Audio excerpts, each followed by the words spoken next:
But anyway, so I am so excited to be here. I actually flew 3,000 miles from Washington, D.C. Has anyone ever heard of Washington? Any Washington fans in here?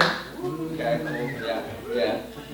In a tuxedo, and I leave Sunday morning. That's how much I love Alex, and that's how excited I am to make fun of him in front of all of you.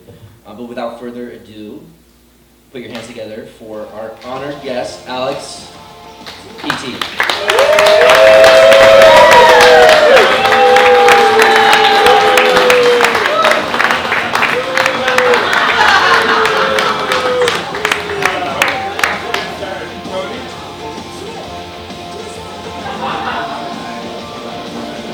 We're gonna stop the music, or what's, okay, you control it there, yeah. Jesus, okay. Is Alex watching you get up onto that step? That's the most exercise I've seen you do in 7 years. No, but before we get started, I know taking a roast, it can be a very nerve-wracking thing, so I just wanna, you and I talk, and we'll just pretend no one else is there, and just honestly, how are you feeling? You nervous? You want me to really pretend like no one's here? Yeah, take your pants off. Yeah, that's right. just like at home. Just like at home. No, I'm a little nervous. I'm excited. This wasn't really my idea. I know I'm an egomaniac, but it was someone else's idea. And then they, Sophia, Sophia, it was her idea. And the bar owner, Matt, heard it, and he's like, we got to do this. And then he decided to go to Oregon. To be clear, this was Alex's idea.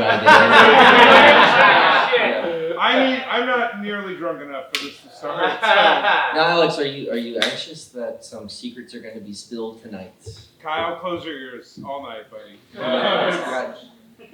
Yeah. Are you? Where's I can't see the light. Is Naomi here? Naomi's here. Oh, you're right in front. Okay. So, are you excited to be single tomorrow? Yeah, I'm excited. Love you. Okay, well, let's jump right into it. So I assume everyone here knows Alex. There are a few people here I do not know. I don't know those people with that. Yeah, by the way, I invited like 9 friends. Yeah, there's an because I was a little worried no one would show up. There's like an octogenarian Japanese man. There's a baby too. Yeah. 6 months. That's the crowd I bring, man. Can I do this? Yeah. You brought me here to host, and you're just going to sit there and interrupt me until it's Oh, I want it to be over. Where's your muzzle? Fuck. So, I would like to know who in this crowd, how they met Alex and under what circumstance. We'll get to know you a little bit better. So, like someone I don't know here. Yeah. So. Yeah, how do you meet Alex and under what circumstance? Why are you friends with Alex? Lightsaber battles. Yeah, so I did not prompt that. I guarantee you that is at least half of the answers. Half the answers in this crowd. Also, very common. Yeah. Everyone will be paid up at the end of the night. So look, the thing is Alex is an easy target. When you asked me to do this roast, that was like no problem. I wrote it on the plane over because it's just so, you just talk, right? You just tell Alex's life, and it's just a big fucking joke. But you know what? There's a lot of easy jokes, and I'm not going to go for the easy jokes here tonight because we're better than that. I'm not going to talk about how he spent his entire life savings on Star Wars memorabilia.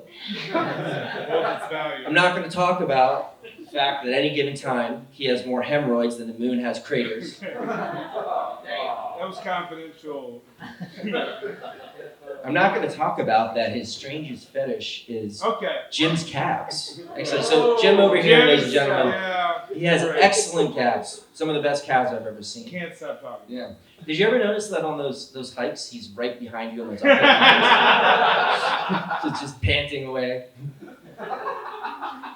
And then, I think the best is the one that I'm not going to bring up tonight is your unhealthy obsession with your favorite celebrity, a singer who actually legally we cannot mention his name.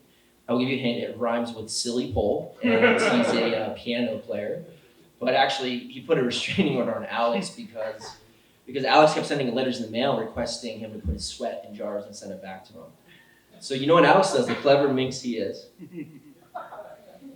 He gets the restraining order signed by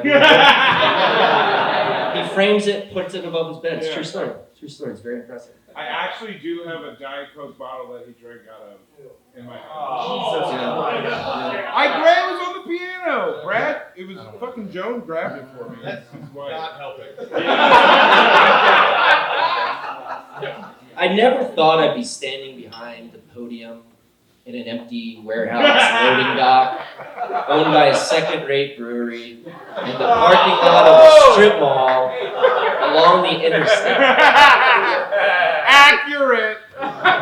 Boy, Alex, Third rate. you really made it. You really made it.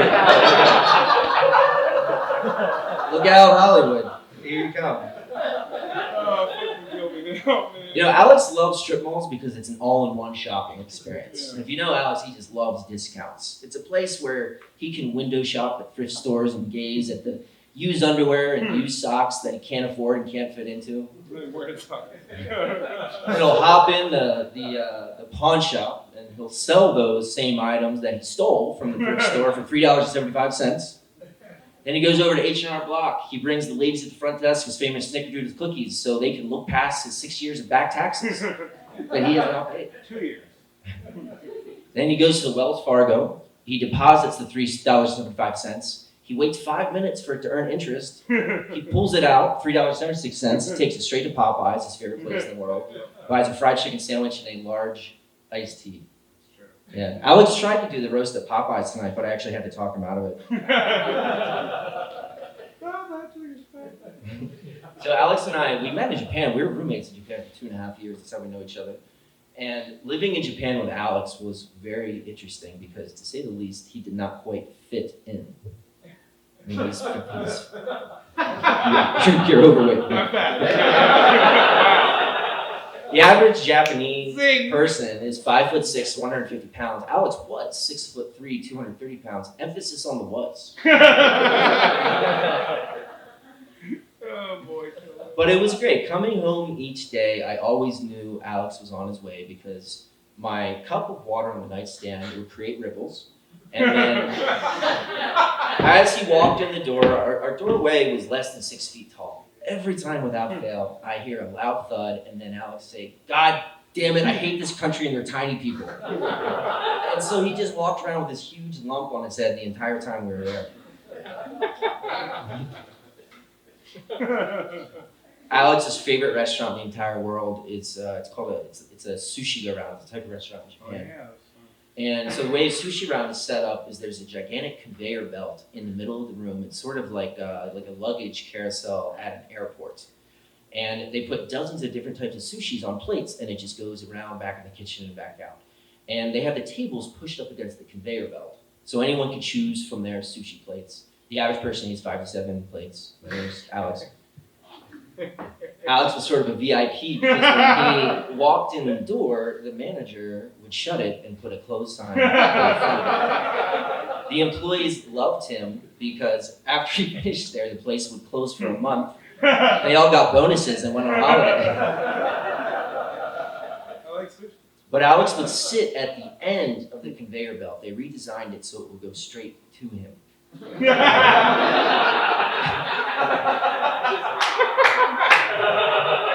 And as he sat there, as an aside, an important note is that he's actually allergic to peanuts. The thing is, when you don't look at the food that you eat, when you just inhale it like a vacuum, sometimes you eat stuff without seeing it, like cat hair or whatever. And so oftentimes he would actually eat a peanut, and then his face would swell up, he'd get all red with the hives. So imagine this, you have this 6'3", 230-pound gorilla with feet the size of flippers. Yeah. His face is completely blown up all red. He has a huge welt on his face. He can't talk because he's shoveling his mouth full of food. He can only moan and groan. And there's these exhausted Japanese guys shoveling sushi into his mouth like coal into a furnace. It was like watching them feed Godzilla. I don't remember that. Now, most of us have seen you shirtless, actually, Alex. I just saw him in the back room. And I think it's fascinating. It's hard to believe all those years in Japan, you're so out of shape after the townspeople chase you around with torches. Oh, fuck Leaving the sushi go round, the Japanese government would always sound their earthquake alarm. It was very common there, and they would panic, but after a while, they understood that if the Richter scale measured exactly 6.46, that Alex had just finished dinner at Sushi Go Round. So they got used to it. Now, one of the last things here, this was hard to cut down, by the way, because there's just so much. So, really an hour or two? anyone knows Alex knows that he's extremely proud of coming from a dirt poor home. Yes. And he has ascended the social ladder to being just regular poor. He used to be so proud of being poor that he would challenge people to what we call poor battles. If a new person came into our friends group, the first thing he said to them was, "So how many bedrooms did you have in your house growing up?" And the person bewildered would say, "I don't know, 2." And then you could see the look on Alex's face because he knew that he had his contestant defeated. Yeah. I'd be like, "You had a house?" And then he would just lick his lips and be ready to demonstrate his real poverty. And he'd say, 2 rooms. That must be nice. That must be real nice. How about 0 rooms? 100-square-foot trailer in the middle of a swamp in Louisiana. 8 other people. No electricity, no plumbing, rice-a-roni, and stale bread for dinner every night. Sure. Obese mom.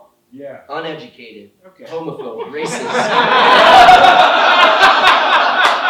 Alex's mom was so dumb that she tried to eat the Earth's crust. And she did. She did. Now, just a little play along with the audience. These are kind of, I would call like cheap jokes. Oh, okay. So when I say Alex was so poor, you have to respond, how poor? Okay? Alex was so poor. How poor? That he ate cereal with a fork to save milk. Alex was so poor. How poor? That burglars would break into his house and leave money. Alex was so poor. How poor? He opened Gmail accounts just to eat the spam.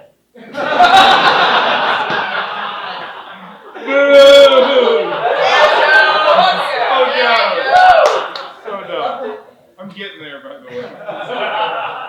Alex was so poor. How poor? That Hurricane Katrina actually did $10,000 of improvements. It was the only house in the state that increased in property value. Alex is so poor. How poor? He used to call Nigerians to scam them. Alex is so poor. How poor? He had his own division of workers at the welfare office, printing food stamps from a printing press.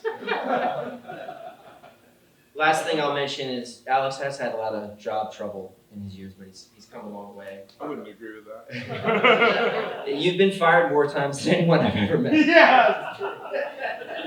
He's the only person I know who receives LinkedIn messages from recruiters pre-rejecting him. Hi, my name is Curtis. I work for Solutions Consulting. Came across your profile yesterday. Just want to let you know that your resume is embarrassing. Your experience is horrific. And generally, I just do not like you. Please don't ever apply to this job. That's pretty true, actually. Yeah. All right, now I am going to let our next group of Wait. roasters You're go. supposed to say something nice. No, that piece.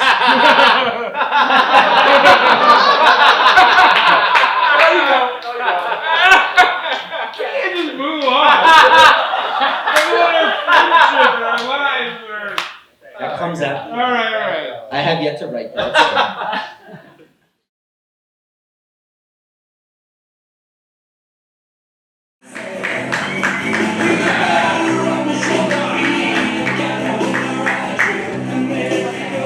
Hey, Alan, everyone. Thank you for that, Alan. By the way, if anyone is looking for a $5 hand job, this is your guy.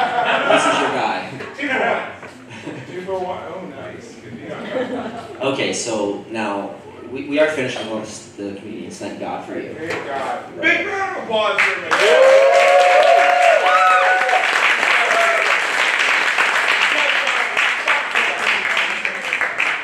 happy you didn't have your 7th heart attack. I got a costume change. Oh yeah, you didn't, Hold on! well, how long is this gonna take? I don't know, 6 minutes. No. Yeah, I guess we're on 6 minutes. Well, okay, so what, this is the sappy ending that I had, but wouldn't it be perfect if this is the one time where we actually complimented Alex and told him how much we loved him while he's not here? In the back changing. Oh, there we go.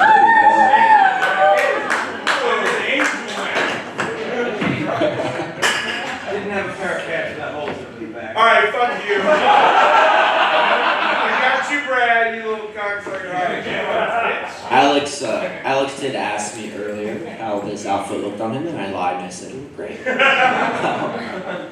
It fits just like every other outfit. It doesn't. It's way too small. You need to I'm aware. The elephant in the room here is actually you.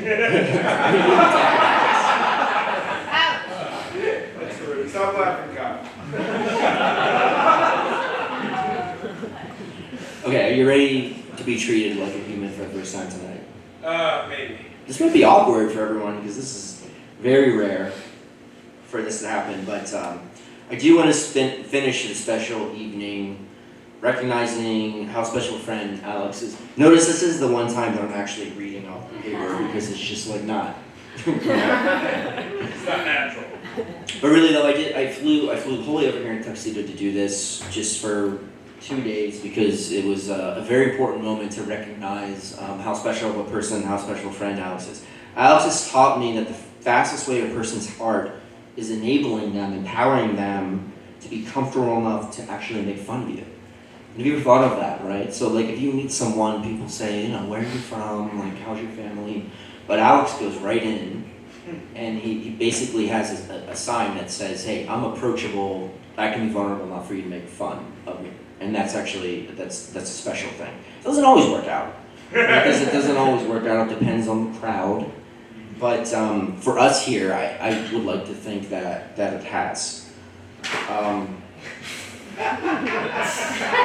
It takes a lot of courage in class to be open and vulnerable to let people laugh at you.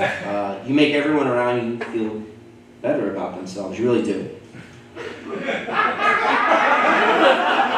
You know what, that actually, I swear to God, that was not a joke. I was gonna cry, it was beautiful. Fuck all of you. I meant in the sense of him being empathetic and supportive and very servicing, you know?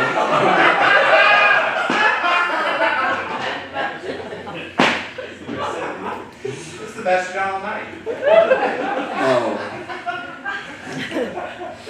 I was gonna make fun of it, I just don't have them anymore. No, but really though, I feel like you connect people and bring them together through laughter and kindness and service and snickerdoodle cookies. I'm honored to call you my friend. Please pay me back.